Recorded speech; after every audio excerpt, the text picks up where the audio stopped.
Assalamualaikum warahmatullahi wabarakatuh. Ada pepatah mengatakan tak kenal makanya tak sayang, maka dari itu berikanlah saya kesempatan untuk saya memperkenalkan diri saya terlebih dahulu. Perkenalkan, nama saya Meriana. Saya mahasiswa dari Universitas Islam Bunga Bangsa Cirebon dari program studi pendidikan agama Islam. Pada kesempatan kali ini saya akan bahas tentang sejarah keberadaban Islam. Dan tahu nggak sih teman-teman bahwa dahulu tanah yang kita tempati ini, tanah Indonesia atau dulu sering disebut Nusantara, ditempati banyak sekali kerajaan-kerajaan besar. Salah satunya Kesultanan Cirebon. Dan bahkan poros penyebaran agama Islam di Jawa Barat dan sekitarnya dilakukan oleh kerajaan ini. Ada sejarah panjang dan juga menarik dari Kesultanan Cirebon. Penasaran bagaimana sejarahnya?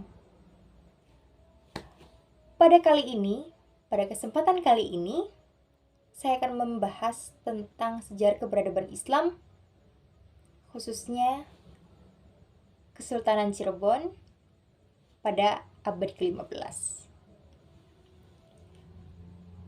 Kesultanan Cirebon merupakan kerajaan Islam pertama di tanah Sunda.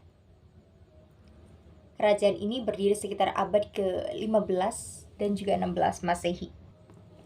Dahulu tempat ini sangat penting sebab menghubungkan berbagai jalur perdagangan sejumlah pulau. Lokasi kerajaan Islam ini di sebelah utara Pulau Jawa, di perbatasan Jawa Tengah dan Jawa Barat. Letaknya sangat strategis. Letak geografis ini juga membuat Cirebon sebagai penghubung dua kebudayaan sekaligus, yaitu Jawa dan juga Sunda.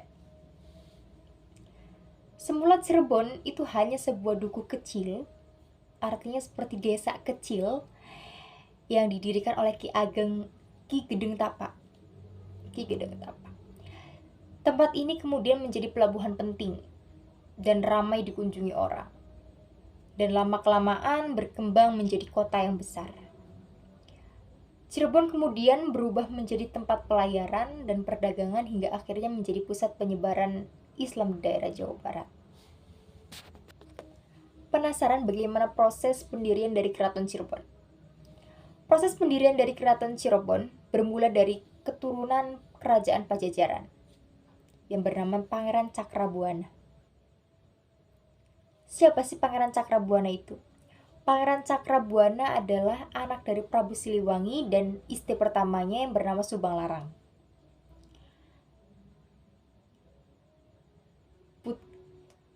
Putri dari Ki Gedeng Tapa.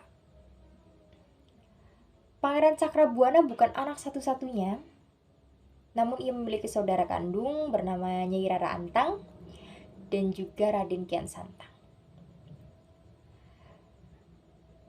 Kemudian berlanjut karena Pangeran Cakrabuana merupakan anak pertama, ia memiliki hak untuk meneruskan tahta di kerajaan Pajajaran. Namun karena ia beragama Islam, seperti agama ibundanya yaitu Ibunda Subang Larang, posisi putra mahkota yang tadinya untuk beliau kemudian diduduki terpaksa digantikan oleh adik tirinya yang bernama Prabu Surawisesa, anak dari Prabu Siliwangi dan istri keduanya. Pangeran Cakrabuana kemudian memperdalami agama Islam dan membuat pedukuran di sekitar kebun pesisir. Dia membuat kuta, kosot, atau susunan tembok bata yang tanpa sekat. Membuat dalam Ageng Pakungwati, kemudian mendirikan pemerintahan di Cirebon pada 1430 Masehi. Karena itu Pangeran Cakrabuana dianggap sebagai pendiri dari Keraton Cirebon, sekaligus menjadi raja pertama Kerajaan Cirebon. Kerajaan ini kemudian tidak hanya berfungsi sebagai pusat pemerintahan, namun berfungsi juga sebagai penyebaran agama Islam, khususnya di Jawa Barat. Berdirinya Kesultanan Cirebon ternyata tidak lepas dari pengaruh kerajaan Islam lainnya, seperti Kesultanan Demak yang ada di Jawa Tengah. Dan kemudian seiring berjalannya waktu, kerajaan ini kemudian berkembang dengan cukup pesat.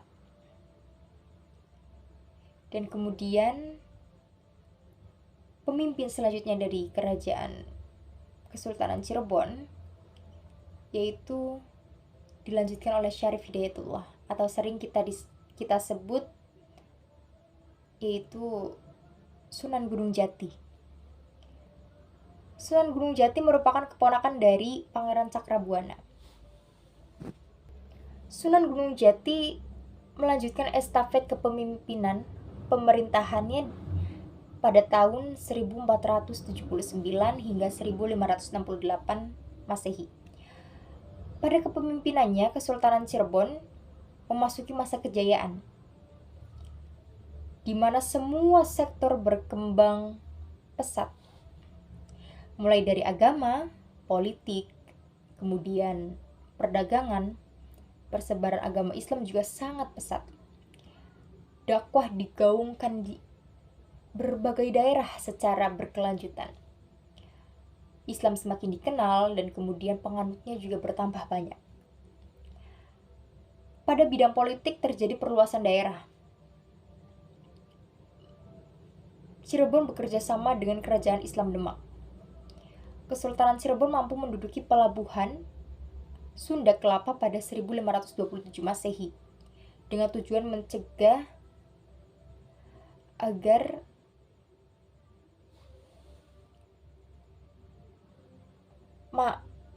pengaruh orang Portugis tidak masuk ke wilayah tersebut. Sunan Gunung Jati sukses menggunakan sistem politik dengan asas desentralisasi, berpola kerajaan pesisir. Strategi politik ini menerapkan program pemerintah dengan tumpuan intensitas pengembangan dakwah ke seluruh daerah di tanah Sunda. Sementara itu, pada sistem ekonomi, Kesultanan Cirebon pada saat itu melakukan aktivitas kerjasama perdagangan dengan bangsa Campa, Malaka, India, Cina, dan juga Arab. Kemudian tidak lama, masa keemasan dari Kerajaan Cirebon sepeninggalnya Sunan Gunung Jati pada 1568, Kesultanan Cirebon mengalami masa kemunduran. Masuknya pengaruh Belanda menghadirkan banyak sekali polemik yang tidak berkesudahan, sehingga akhirnya pada 1681 ditandatangani perjanjian antara pemegang kekuasaan di Cirebon dan pihak Belanda. Perjanjian tersebut sangat menguntungkan Belanda, namun tidak menguntungkan bagi Cirebon. Mengapa menguntungkan Belanda? Karena kongsi dagang miliknya yang bernama VOC itu bisa melakukan monopoli perdagangan di Cirebon. Tidak hanya itu, wilayah kerajaan Cirebon juga dijadikan di bawah kekuasaan Belanda. Dan hingga pada akhirnya pada 1902 sampai 1926 Belanda resmi menghapus Kesultanan Cirebon. Setelah sekian lama berkuasa, akhirnya pada 1941 Cirebon terbebas dari kekuasaan Belanda dan menjadi bagian dari Republik Indonesia pada tahun 1945.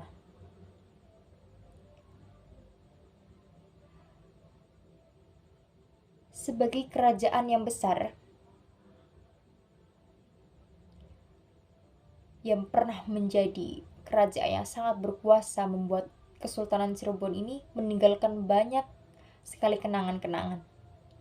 Bukan hanya cerita, juga dalam bentuk tempat atau benda yang bisa dikenal hingga sekarang.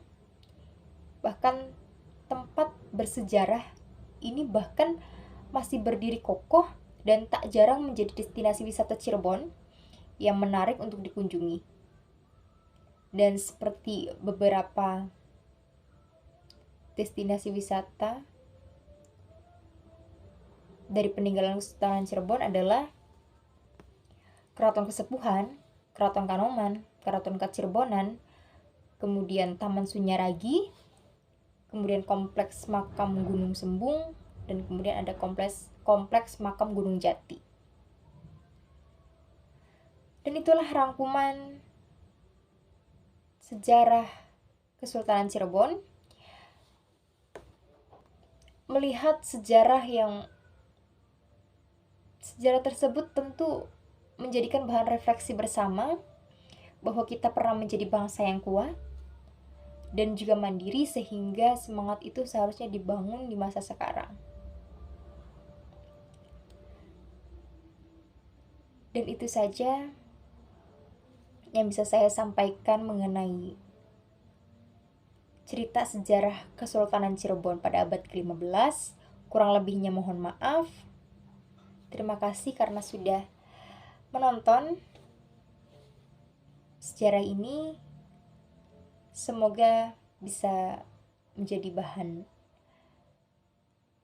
evaluasi, menjadi hal yang bermanfaat untuk kita, sehingga kita mengetahui tentang sejarah Kesultanan Cirebon. Kurang lebihnya mohon maaf. Wassalamualaikum warahmatullahi wabarakatuh.